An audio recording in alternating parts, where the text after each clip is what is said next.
कैसे हैं आप सभी लोग। एक बार फिर से स्वागत है आपका हमारे YouTube channel study with Yogesh में।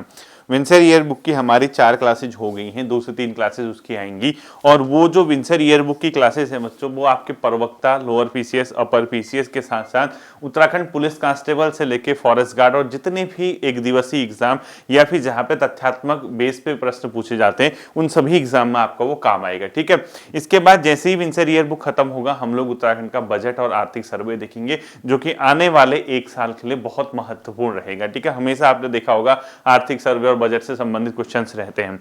फॉरेस्ट जो रिपोर्ट है 2023 वाली, जो हमने अभी लास्ट टाइम देखी थी, वो आपने, उम्मीद करता हूं कि कल ली होगी कि 2023 की फॉरेस्ट रिपोर्ट आपकी तैयार हो चुकी होगी और उससे क्वेश्चन आएंगे आपके। ठीक है, तो ये सीजन जो है बच्चों, थोड़ा सा ध्यान देना। ये एक प्रकार से परीक्षाओं की दृष्टि से या फिर आप जो कॉम्पिटिटिव एग्जाम की तैयारी से करते हो, ये एक प्रकार से ऑफ सीजन आप लोगों के लिए चल रहा है, जितना मैं समझ पा रहा हूं। क्यों? क्योंकि एक दौर आता है जहां पे बैक टू बैक भर्तियां होती हैं, तो बच्चे उसमें कहीं ना कहीं इंगेज रहते हैं। लेकिन अभी क्या है, अभी आपका सामने जनरल एग्जाम इस प्रकार का कोई होगा नहीं, जो ग्रुप सी बेस पे आप करते हैं तैयारी। पुलिस कांस्टेबल का अगर होगा तो एक सीमित छात्र या सीमित ग्रुप उसको फॉर्म भरता है। फॉरेस्ट गार्ड अगर होता है तो 28 के आसपास उसमें एज है, तो उसमें भी लगभग लिमिटेड हो जाते हैं। प्रवक्ता का एग्जाम आपका है, उसमें जो है बीएड वाले छात्र उसमें होते हैं। इसके अलावा जो अपर पीसीएस और लोअर पीसीएस है, उसमें हर कोई हाथ डालता नहीं है। फॉरेस्ट रेंजर या एफआरओ वगैरह जो भी एग्जाम आए हैं अभी एसएफ वगैरह के, उसमें भी हर कोई हाथ नहीं डालता। तो कहीं ना कहीं इस बार जो है आधे बच्चे बटे हुए हैं। बटे किसमें, मतलब सेंस, जैसे पुलिस वाले वहां बट गए, फॉरेस्ट वाले उधर बटे हैं, इसके अलावा प्रवक्ता वाले अलग जगह बटे हैं, इसके अलावा लोअर पीसीएस, अपर पीसीएस। कहीं ना कहीं आप एक जनरल एग्जाम जिसमें 18 साल से 42 साल या 21 साल से 42 साल तक के बच्चे जिसमें प्रतिभाग करते हैं ग्रुप सी वाला, वो एग्जाम अभी आपके सामने है नहीं। और वो होगा तो बीपीडीओ, वीडियो और इस टाइप के जो एग्जाम है वो आपके आने वाले होंगे। लेकिन जो भी आपका एग्जाम है, ये ध्यान रखना बच्चों, ये मौके का फायदा उठाने वाला समय है। जब आपके सामने कोई ऐसी भर्ती नहीं होती, कोई ऐसी परीक्षा नहीं होती है, तो कई बार मन करता है, मन विचलित होता है, यार क्या पढ़ें, कैसे पढ़ें, मन नहीं कर रहा। फिर जब भर्ती आएगी तब पढ़ेंगे, तब देखेंगे, तो उससे कुछ फायदा नहीं होगा। आप कछुए की चाल से चलिए। मैं आपसे हमेशा कहता हूं, आप चलिए तो सही, आप लगे रहिए ना, आप निरंतरता दिखाइए। आप एक कछुए की चाल से भी अगर चलते हैं, धीरे धीरे भी चलते हैं, जब आपकी भर्ती आती है, जब आपका एग्जाम होता है, तब आप उसकी रफ्तार खरगोश की स्पीड से अगर चलना शुरू करेंगे, तो उन दोनों की स्पीड से आपकी सफलता तय होती है। आप अभी बिल्कुल ऐसे निराश होकर बैठे रहेंगे, इस समय मौके का फायदा नहीं उठाएंगे, ये नहीं देखेंगे कि यार हाँ अभी भर्ती नहीं है, जो मेरा पोर्शन कमजोर है, जो चीज नहीं आती मुझे वो देखूं। चाहे आप ग्रुप सी के एग्जाम क्यों ना देख रहे हो, अगर आपको रीजनिंग नहीं आती, रीजनिंग पे कवर करो। उत्तराखंड अगर आपका सही नहीं है तो उत्तराखंड पे फोकस करो। इसके अलावा जीएस आपका सही नहीं तो जीएस पे फोकस करो। क्योंकि ऐसा भटकने से या इस तरीके से एक प्रकार से अपने तैयारी को सही दिशा में न ले जाने से आपको नुकसान ही होगा। समय तो कटना ही है बच्चों। मैं आपसे बार बार कहता हूं, आप किसी भी बैकग्राउंड के, मैं पहले भी कहता था, आपके परिवार की आस आप पे है, आपके माँ बाप की आस आप पे है, आपके भाई बहनों की आस आप पे है, तो आपको कहीं ना कहीं ये सोचना होगा कि वक्त जाने में वक्त नहीं लगता। मैं आपसे पहले से कहता आया हूं, समय बहुत तेजी से भागेगा बच्चों, और एक दिन ऐसा आएगा, कोई ना कोई आपका एग्जाम भी आपके सामने होगा, उसका रिजल्ट भी आएगा और उस दिन आप उसके बाद ज्वाइन भी करोगे। यानी समय इतनी तेजी से जाता है, लेकिन उस समय को के साथ साथ अगर आपने अभी से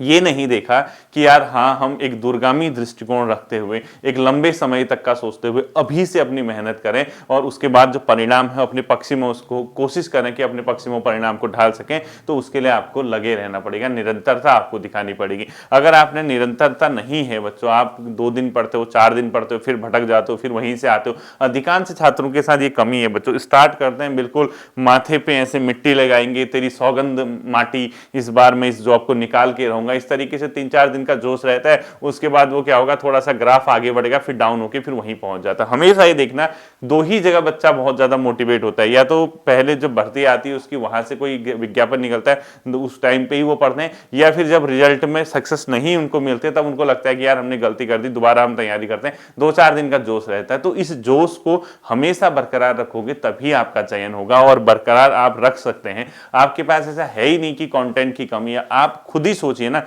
क्या नहीं है आपके पास बताइए। आप किसी भी जगह से पढ़ते हैं, अगर आप ऑनलाइन कोचिंग ऑफलाइन कोचिंग करते हैं किसी भी संस्थान में, उन गुरुजनों ने आपको सिखाया होगा, वहां पे आपको चीजें प्रोवाइड कराई गई होंगी, उसको देखिए, उनकी गाइडेंस में काम कीजिए। अगर आप सेल्फ स्टडी करते हैं, अगर सेल्फ स्टडी आपने अपना रूट पकड़ा हुआ है, तो आपको ये पता होगा कि आप किन किताबों को अपना सोर्स बनाते हैं, कहाँ कहाँ से आप उसकी स्टडी करते हैं, उसको मेहनत कीजिए। अगर आप ऑनलाइन माध्यम से यूट्यूब वगैरह के माध्यम से पढ़ते हैं, तो जो भी टॉपिक आपको नहीं आता, जो चीज आपकी समझ नहीं आती, वो पढ़िए, ठीक है। मेरे साथ जो बच्चे जुड़े हैं बच्चों, आज लगभग 4-4.5 साल मुझे इसमें काम करते हो गया। जुलाई 2020 में इसमें पहली वीडियो आई थी, आपको ध्यान होगा जो पुराने छात्र हैं। खैर अब तो कई बच्चे निकल चुके हैं, कई पटवारी बने, कई पुलिस कांस्टेबल बने, कई दरोगा बनेंगे, इसके अलावा नायब तहसीलदार वाली लोअर पीसीएस की पोस्ट में कई बच्चों का सिलेक्शन हुआ। कई बच्चे अपर पीसीएस में जिन्होंने इस चैनल से प्रीलिम्स भी पढ़ा था या उत्तराखंड भी अगर तैयार की थी तो वो वहां निकले। साथ ही साथ आपका बीपीडीओ वीडियो का एग्जाम था वो वहां निकल के, यानी मेरे जो पुराने छात्र थे, अधिकांश जो बच्चे स्टार्टिंग में जुड़े थे वो चयनित हो चुके हैं विभिन्न डिपार्टमेंट्स में, यानी अलग अलग डिपार्टमेंट्स में उनका चयन हो चुका है, वहां पर अपनी शासकीय सेवाएं वो दे रहे हैं। अब क्या है, अब आप नए बच्चे हैं, अब नए बच्चों को मेन चीज क्या होता है, गाइडेंस की बहुत कमी होती है। वो पढ़ते तो हैं सही तरीके से भी, कई पढ़ते हैं, कईयों को ये पता नहीं होता कि वो कई ऐसे लोगों से पूछ देते हैं कि क्या पढ़ना है क्या नहीं पढ़ना, वो गलत गाइड भी कर देते हैं। यानी कई लोग आपसे ये कहेंगे कि इतनी किताबें पढ़नी पड़ती है, अरे ये हो गया वो हो गया, अब तो सिलेबस ऐसा आता है, पैटर्न ऐसा आता है। बच्चों पैटर्न कैसा भी आए, आपको पढ़ना तो है ही ना। आप तथ्यात्मक ना पढ़ के थ्योरेटिकल पढ़ो। आप अगर चीजों को ये लगता है, बहुत से बच्चों को लगता है कि नया पैटर्न है, नए पैटर्न के अनुसार क्वेश्चन, देखो आयोग ने तो नहीं बदला, यूपीएससी ने तो अपना पुराना पैटर्न रखा है। प्रारंभिक परीक्षा का मुख्य परीक्षा भी उसी तरीके से वो पूछता है, लेकिन जो अधीनस्थ सेवा चयन आयोग की तैयारी करते हैं उनको लगता है कि पैटर्न बदल गया है, अब हम कहां से किस तरीके से तैयारी करते हैं। कुछ नहीं करना बच्चों, अपना जो चीजें पढ़ते हो उसी को थ्योरेटिकल पढ़ो ना। आप किताब तो आपको रखनी ही पड़ेगी ना। जैसे मैं आपको हूं, मैंने आपसे सपोज कुषाण वंश पढ़ाया, या आपने मुझसे कुषाण न पढ़ के आपने मेरे से कुड़िंद शासन वंश पढ़ा, ठीक है। आपने कहा कि सर चलो कुड़िंद राजवंश पढ़ा दीजिए, मैंने कुड़िंद पढ़ाया, आपने यहाँ से कुड़िंद देखा, फाउंडेशन बैच से अगर आपने कुड़िंद देखा या किसी भी तरीके से आपने कुड़िंद राजवंश के बारे में पढ़ा। अब आप दो तरीके हैं, आपने कोई वन लाइनर किताब लाई, आप वन लाइनर पढ़ने लगे, आपने कहा कि यार वन लाइनर मैं कुड़िंद राजवंश पढ़ता हूँ, उसको रटने में लगे हो। उसने जिसने किताब बनाई है वो एक एक क्वेश्चन करके रटाएगा आपको, आपके ना दिमाग में जाएगा ना, आपका दिमाग पूरा उससे खुलेगा। लेकिन अगर आप नॉर्मली सोचिए, कुलिंद राजवंश अगर आपने किसी किताब से पढ़ दिया, वहां से पढ़ने के बाद अगर आपकी चीजें सही तरीके से आगे बढ़ती हैं, या आप उसको सही तरीके से अपने मेंटेन करके अपने दिमागी जो अपने ये तार होते हैं इसको खोल के अगर आप उसकी स्टडी करते हैं, तो आपको घुमा फिरा के भी क्वेश्चन पूछेगा तो आप बहुत इजीली बना देंगे। अगर आप कुलिंदा अगर आपने पढ़ा होगा, नॉर्मली सोचो है क्या कुलिंद राजवंश में, कुछ भी है ये बताइए। वो नॉर्मली पूछता है कि जिस समय मौर्य लोग शासन कर रहे थे, हिमालयन इलाकों में कुलिंद राजवंश रूल कर रहा था। इनकी जानकारी के मुख्य स्रोत मुद्राएं हैं। मुद्राएं उसने बताया कि उत्तरकाशी के इलाके में, टिहरी के इलाके में, श्रीनगर के इलाके में और कच्चूरी घाटी में मुद्राएं इसकी प्राप्त हुई हैं। इसके अलावा उसमें क्या बताया होगा, जो इनके जानकारी के स्रोत है ओनली सिर्फ क्या है, कॉइन है, यानी मुद्राएं हैं। मुद्राएं भी उसने 3 प्रकार की बताई हैं। एक को उसने बताया अल्मोड़ा प्रकार की, एक को बताया चित्रेश्वर छत्तीसगढ़ प्रकार की, और एक प्रकार बताया अमोघभूति प्रकार की। अमोघभूति प्रकार की सबसे प्राचीन बता दी है, इसमें ब्राह्मी और खरोस्ती लिपि का प्रयोग किया गया है। साथ ही साथ ये रजत और ताम्र मुद्राएं हैं। इसके पृष्ठभाग और आगे पीछे जो है देवी के चित्र मिले हैं, राजा का नाम अंकित है। इसके अलावा यहाँ पे वृक्ष, नदी वगैरह सब चीज दिखाई गई हैं। साथ ही साथ अमोघभूति इनका प्रतापी राजा था। और इसके अलावा पूछेगा क्या बताओ, अल्मोड़ा प्रकार की मुद्राएं सिर्फ अल्मोड़ा उत्तराखंड से प्राप्त हुई हैं। छत्तीसगढ़ प्रकार को शिव प्रकार की मूर्ति भी अपने आप में कॉइन कहते हैं, क्योंकि इसमें शिव जी के साइन भी बने हैं, यानी त्रिशूल पकड़े हुए शिव जी दिखाए गए। तो अगर आपने इस तरीके से एक बार अगर होलसेल आपने पढ़ लिया, आपने इसको वन लाइनर न पढ़ के इस तरीके से थ्योरेटिकल पढ़ लिया, थ्योरेटिकल पढ़ोगे तो अगर कुड़िंद से ही क्वेश्चन पूछता है, घुमा फिरा के पूछता है कि कुड़िंद राजवंश के बारे में निम्नलिखित कथनों में कौन से कथन गलत हैं, कौन से सही हैं, 4 स्टेटमेंट दे देगा, कूट 1, कूट 3, कूट 3, कूट 4 रख दिया, 1 2 3 3 1 2 2 3 4। अब आप वहीं पे आत्मा आपकी परमात्मा के पास चलेगी, वहीं बेहोश होकर आगे। उसके बाद घर वाले ढूंढते हुए आ रहे हैं कहां पे बेहोश हुआ है, और उनने पूछा क्यों बेहोश हो गया, आपको पता ही नहीं कि आप वन लाइनर पढ़ने में लगे, वन लाइनर के बेस पे।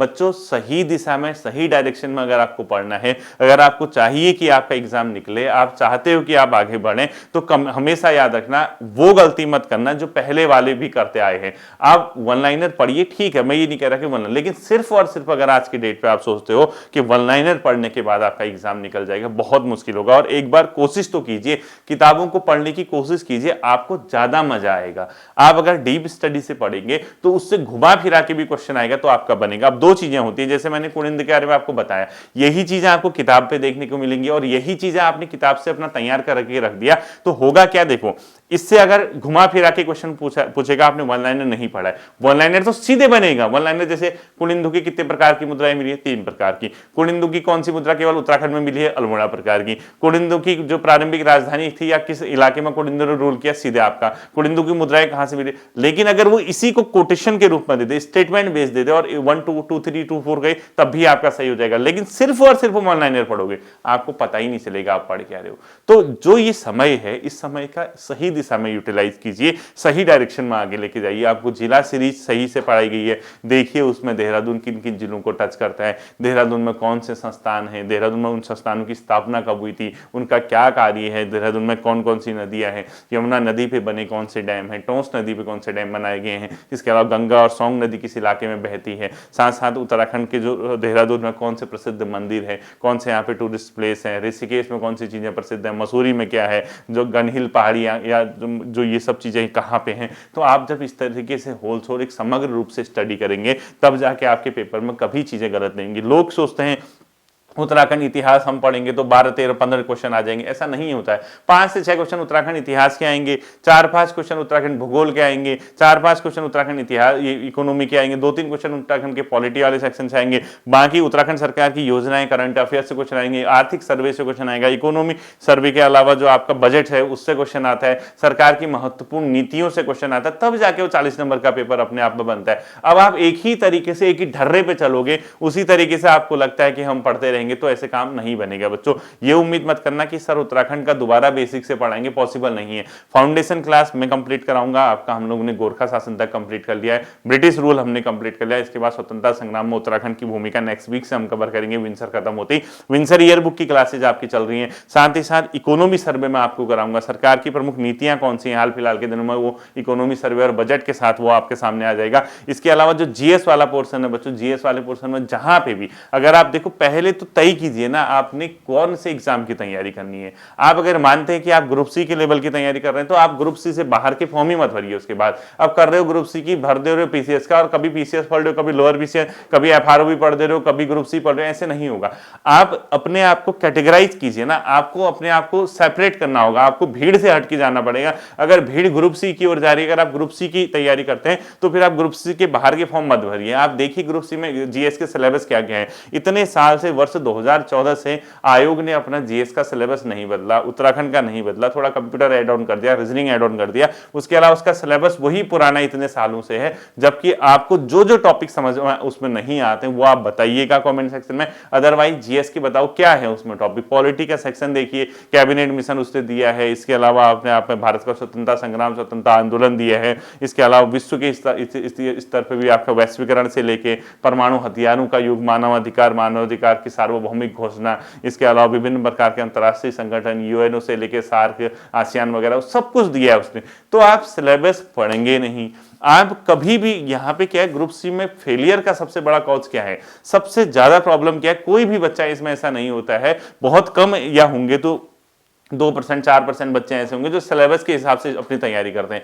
अदरवाइज मैंने यहाँ पे देखा है 99% छात्र मुझसे भी अगर पूछते हैं तो वो क्या पूछते हैं पता है, उत्तराखंड की किताब कौन सी लें। उनको कोई मतलब नहीं क्या सिलेबस है क्या नहीं है, उत्तराखंड की ये किताब लो भाई, बस सुबह शाम सर हाईलाइटर देखो उनकी, तुम किताबों में ऐसे भरे रहेंगे, 4-4 5-5 प्रकार की पेन यूज करेंगे, पेंसिल अलग रखेंगे और किताब पूरी ऐसे बना देंगे हाईलाइट करके। सर क्या पढ़ रहे हो, सर तैयारी कर रहे हैं। किसने बताया, सर आपने ही तो कहा था ये किताब। अरे भाई पहले सिलेबस तो चेक कर लो क्या क्या सिलेबस में दिया है। जीएस आप लोग पढ़ते हैं, आपको पता ही नहीं, किसी छात्र को ये पता नहीं होगा कि जीएस में कौन कौन से टॉपिक है। बस पढ़ना है एनसीईआरटी महेश वर्णवाल जी की पढ़ दो, ल्यूसेंट पढ़ दो, घट्टा चक्र, भाई वो पढ़िए, वो मैं मना नहीं कर रहा हूं, वो तब पढ़िए ना जैसे आपका 2 महीने बाद एग्जाम है। अब 2 महीने बाद तो पूरा सिलेबस कवर नहीं कर पाओगे, उस समय आपका घट्टा चक्र काम आती है, उस समय आपके एनसीईआरटी की सार कंप्लीट काम आती है। अदरवाइज जैसे अभी पेपर नहीं, अभी क्या कर रहे हो आप लोग बताइए, आपको खुद पढ़ना चाहिए ना। आप सिलेबस खोलिए, सिलेबस निकालिए, सोए रहोगे आगे नहीं बढ़ पाओगे बच्चों, ये ध्यान रखना। आप उठिए, जागिए, अपने आप को जागृत कीजिए, थोड़ा सा एक झटका दीजिए। जैसे भारत में पुनर्जागरण हुआ था ना, पुनर्जागरण क्या था, आप जा रहे हो एक प्रकार से, आपको बस में जा रहे हो, आप बेफिक्र हो कि कहीं से कहीं जा रहे हो या करणपुर जा रहे हो, आपने कहा चलो सर देहरादून का हब है, स्टडी हब है करणपुर, आप बैग लगा के जा रहे हो, आराम से जा रहे हो, अचानक एक झटका आता है, यार मुझे 2 साल 3 साल हो गए मैं करणपुर में हूं, मेरी तो प्रोग्रेस कुछ हुई नहीं, यार मैं तो कुछ गलत तो नहीं पढ़ रहा, या मैं कुछ गलत डायरेक्शन में, तो अचानक आप में एक चेंजेस आते हैं। आप कहा यार मैं सब चीजें छोड़ो, छोड़ो, मैं अपने तरीके से पढ़ता हूँ, सिलेबस के हिसाब से पढ़ता हूँ, उस स्टडी को आगे बढ़ाता हूँ, तब जाके आपका सिलेक्शन होगा। तो कसम खाइए बच्चों, अगर आपको नई तरीके से पढ़ाई करनी है तभी आपको सिलेक्शन होगा। उत्तराखंड का मैं आपको बता रहा हूं इस तरीके से पढ़िए करके, किताबें अपनी जगह हैं, लेकिन सबसे पहले अपना सिलेबस तो रख लीजिए। एक सिलेबस ही नहीं पता आपको क्या है उत्तराखंड में ग्रुप सी का, आप जीएस के टॉपिक देखने की कोशिश करते ही नहीं। कभी बताइए मुझे कितने स्टूडेंट है इसमें से जिसने मानव अधिकार की सार्वभौमिक घोषणा पढ़ी है, यानी ह्यूमन राइट जो है, universal declaration of human rights, किसने पढ़े हैं बताओ। इसके अलावा उसमें हथियारों का युग, सशस्त्रीकरण वगैरह वाला सब कुछ दिया, किसने पढ़ा है। वैश्वीकरण का टॉपिक कितने लोगों ने पढ़ा आज तक बताइए। आप क्या पढ़ते हो उत्तराखंड के इतिहास के अलावा, थोड़ा सा जीएस के ऊपर ऊपर ही हवा में क्वेश्चन पढ़ देते हो, असहयोग आंदोलन नीति में सविनय विज्ञान, भाई इसके अलावा भी तो दुनिया है, इसके अलावा भी तो और चीजें। फिर कहोगे कि जीएस में ये चीजें, इकोनॉमी में सिलेबस दिए, भारत में गरीबी निवारण या रोजगार सृजन के संबंधित भारत सरकार की योजना, कितने बच्चे पढ़ते हैं बताओ। एक बच्चा बता दो मुझे जो कमेंट सेक्शन में कि सर मैं हाँ भारत सरकार की गरीबी निवारण या रोजगार सृजन से संबंधित कार्यक्रम या योजनाओं के बारे में स्टडी करता हूं, कोई नहीं बताएगा। उसमें दे रखा है भारत का सूक्ष्म लघु और मध्यम उद्योग क्षेत्र, कितने बच्चे पढ़ते हैं बताओ। एमएसएमई सेक्टर कितने बच्चों ने, आज के डेट पे अगर मैं आपसे ही अगर ये पूछ दूं, चलो बताइए जो एमएसएमई की नई परिभाषा है यानी सूक्ष्म लघु और मध्यम उद्योग, बताओ कितने तक के उद्योग को आप सूक्ष्म उद्योग कहोगे, कितने रुपए तक के टर्नओवर वाले उद्योग को या इन्वेस्टमेंट वाले उद्योग को आप मध्यम उद्योग कहोगे, कितने वाले को आप लघु उद्योग कहोगे। होश ही नहीं है, पढ़ा ही नहीं होगा, सिलेबस में सब कुछ दिया, फिर कहोगे जीएस का पेपर टफ आ गया, ये टफ आ गया, वो टफ आ गया। भाई साहब जब पढ़ोगे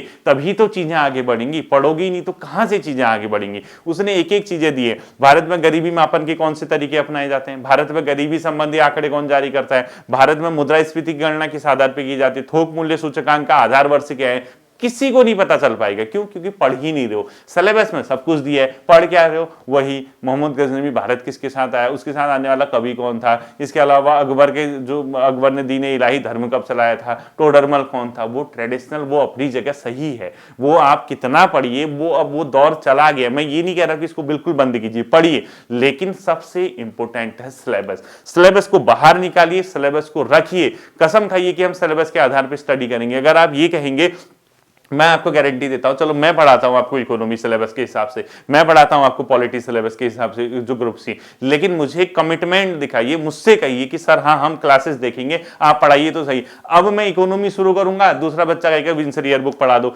तीसरा कहेगा सर प्रवक्ता की स्क्रीनिंग करा दो, फिर कहेगा एक लोअर पीसीएस के लिए करा दो। अब जो एक आदमी यहां से पढ़ा रहा है, चीजों को डिलीवर कर रहा है, आप खुद ही कंफ्यूज होंगे, कोई कुछ कहेगा कोई कुछ हो जाए। मुझे खुद कंफ्यूज कर दिया आप लोगों ने। इसीलिए मैं कह रहा हूं, अगर आप नए पैटर्न के आधार पर नई तरीके से ग्रुप सी की तैयारी कर रहे हैं, तो आप नए बच्चे तो सबसे पहले अपना सिलेबस लाइए। सिलेबस को बाहर निकालने के बाद सेक्शन वाइज आप ये मत देखिए कि आप 10-20 किताबें जीएस की रखे उसको पढ़ रहे हैं। आपकी इकोनॉमी दे रखी है, आपको पता है कि यार 25 नंबर की जो जीएस का सेक्शन है, इकोनॉमी के 3-4 बहुत सॉलिड क्वेश्चन आजकल अधिरथ सेवा चयन आयोग पूछ रहे हैं। खत्म कीजिए ना उस इकोनॉमी को। क्यों नहीं पढ़ रहे हैं उसमें राष्ट्रीय आय, क्यों नहीं पढ़ रहे हैं उसमें भारत सरकार की गरीबी निवारण योजना है, क्यों नहीं पढ़ रहे उसमें एमएसएमई सेक्टर। जब आप अलग अलग चीजों को जो सिलेबस वाइज खत्म करोगे, अपना कॉन्फिडेंस का लेवल तो देखिए एक बार, कितना बूस्टअप होता है, कहां से कहां आप पहुंच जाएंगे। अगर उसको नहीं देखोगे, वही बच्चों ढाक के 3 बात रहेंगे। उत्तराखंड के इतिहास, उत्तराखंड में मंदिर, उत्तराखंड में नदी, उत्तराखंड में झीलें, इसी में घूमते रहेंगे। ये तथ्यात्मक चीज अपनी जगह ठीक है, अब ये तथ्यात्मक से ही आपका सिलेक्शन नहीं होगा। आप पढ़िए, तथ्य रखना अच्छी बात है, इंफॉर्मेशन हुई ये चीजें, आप तथ्य भी पढ़िए, लेकिन साथ ही साथ आप किताबों का अध्ययन कीजिए। और किताबों का अध्ययन करने के बाद उसके बाहर से अगर आपकी चीजें आती तो सिर्फ आपके लिए नहीं, आपके सहयोगी के लिए भी आई। कॉम्पिटिटिव एग्जाम हमेशा आपसे 80 नंबर की डिमांड नहीं करेगा 100 में, आप 75% 80% लाओ ये नहीं कहेगा। कॉम्पिटिटिव एग्जाम डिपेंड्स करता है कि आपका पेपर कैसा है, साथ साथ ही आपके सहयोगी जो हैं या आपके साथी जो हैं उस परीक्षा में जो प्रतिभाग कर रहे हैं उनके परफॉर्मेंस पे। आपकी कट ऑफ 50 भी जा सकती है। आपने अपनी ओर से, अपने स्तर से आपने 100% दिया, आपने किताबें देखी, आपने कहा कि ठीक है उत्तराखंड की ये किताबें लगती हैं, सिलेबस में ये टॉपिक दिया, मैं आज कुड़िंद पढ़ता हूँ, फिर मैं कच्चूरी पढ़ूंगा, फिर मैं चंद पढ़ूंगा, फिर मैं गोरखा पढ़ूंगा, फिर मैं ब्रिटिश पढ़ूंगा, फिर मैं स्वतंत्रता संग्राम में उत्तराखंड की भूमिका पढ़ूंगा, उसके बाद में आजादी के बाद उत्तराखंड पढ़ूंगा। अरे भाई जब ये पूरा एक सिस्टमेटिक तरीके से पढ़ लोगे, सिस्टमेटिक तरीके से इसकी स्टडी करोगे, बताओ कौन सी ताकत आपको जो रोक रही है उसके बाद। आप सिर्फ वन लाइनर पढ़ के शॉर्टकट रास्ता देखते हैं, आपको लगता है कि एक शॉर्ट रूट से मैं निकल जाऊं मेरा सिलेक्शन हो जाएगा, लास्ट में गाली सर को देना, फिर कहोगे सर आपने ये नहीं पढ़ाया। अब वैसा ही कितना करेगा भाई सर भी, सर ने 4-4.5 साल से अपना डेडिकेशन दिखा के हर चीज आपको प्रोवाइड कराई, जितना मुश्किल था। आप फॉरेस्ट रिपोर्ट आती नहीं, मैं करा देता हूं आपको, इकोनॉमी सर्वे आएगी मैं करा ही देता हूं, विंसर ईयर बुक मैं कराता हूं, करंट की क्लासेस में कराता हूं, ट्रेडिशनल उत्तराखंड में दोबारा पढ़ाऊंगा नहीं, जो मैं फाउंडेशन बैच है वो करा रहा हूं। इसके अलावा उत्तराखंड में है क्या भाई, कहां से लाओगे? आपको तो वही चीजें ऐड ऑन करनी है ना, उसी को एक प्रकार से सही तरीके से अपने आप में पढ़ना। बार बार वही चीजें पढ़ाऊंगा तो क्या मिलेगा बताओ? आप प्ले लिस्ट में जाइए, आप वहां जिला सीरीज पढ़िए, इंडिविजुअल टॉपिक सीरीज पढ़िए, उत्तराखंड विंसर ईयर बुक पढ़िए, करंट अफेयर्स पढ़िए, सब चीजें। उसके बाद अपने स्तर से एक आध किताबें पढ़ेंगे तो कोई ताकत आपको रोक नहीं पाएगी। तुरंत क्या कीजिए, हिंदी का सिलेबस जो है वो निकालिए, कंप्यूटर का सिलेबस निकालिए, रीजनिंग का सिलेबस निकालिए, जीएस का सिलेबस निकालिए और उत्तराखंड का सिलेबस निकालिए। एक बार कोशिश कीजिए, 2-4 महीने जो अभी ऑफ सीजन चल रहा है, भर्ती नहीं है, जितनी भी कोशिश हो सकती है एक बार सिलेबस के हिसाब से आप करके तो देखिए, बहुत मजा आएगा, बहुत सही तरीके से आपकी स्टडी होगी। ठीक है, आई होप कि ये बातें आपकी समझ आई होंगी। बहुत ज्यादा अगर दिक्कत होगी जीएस के टॉपिक में मुझे बता देना कि सेक्शन को आपका शुरू करना है, मैं सिलेबस के हिसाब से कराने को तैयार हूं, लेकिन साथ ही साथ आपका भी डेडिकेशन चाहिए होगा। जैसे हम पहले पढ़ते थे, पहले जब मैंने शुरुआत की थी आपको याद होगा, आप बहुत बढ़ चढ़ के पुराने बच्चे भाग लेते थे, बहुतों को फायदा भी हुआ और उस टाइम पे पढ़ाने में मजा भी आता था। अब छात्र ही सोया है, छात्र को खुद ही ध्यान नहीं है, कभी उसको बीच में पुनर्जागरण हो रहा तब उसको जोश आ रहा कि हाँ मेरी कोई परीक्षा होगी, मेरा कोई चयन हो जाता तो अच्छा ही था, फिर वो सो जा रहा, 100 जगह मुंह मार रहा, कभी कुछ पढ़ रहा कभी कुछ पढ़ रहा। अपने दिमाग को हौच-पौच मत बनाओ, अच्छा पढ़ो, कम पढ़ो। किसी ने नहीं कहा कि 12-12 घंटे 15-15 घंटे पढ़ाई कीजिए। ये ग्रुप सी का एग्जाम 3 से 4 घंटे में निकल सकता है। आप आधा घंटा 45 मिनट हिंदी पढ़िए, एक सवा घंटा 1.5 घंटा आप उत्तराखंड पढ़िए, लगभग 1 सवा घंटा आप जीएस पढ़िए और आधे घंटे के आसपास आप कंप्यूटर का पोर्शन देखिए। तो 4-4.5 घंटे अगर आप डेडिकेट होकर पढ़ेंगे, सिलेबस वाइज पढ़ेंगे तो कोई ताकत आपको नहीं रोक सकती। ठीक है, आई होप कि ये आपका रक्त प्रवाह आपकी बॉडी में अच्छी तरह से संचालित होकर आपको नई ऊर्जा प्रदान करेगा। फिर हम आगे को देखते हैं अगले क्लास में। अपना ध्यान रखिएगा। Thank you.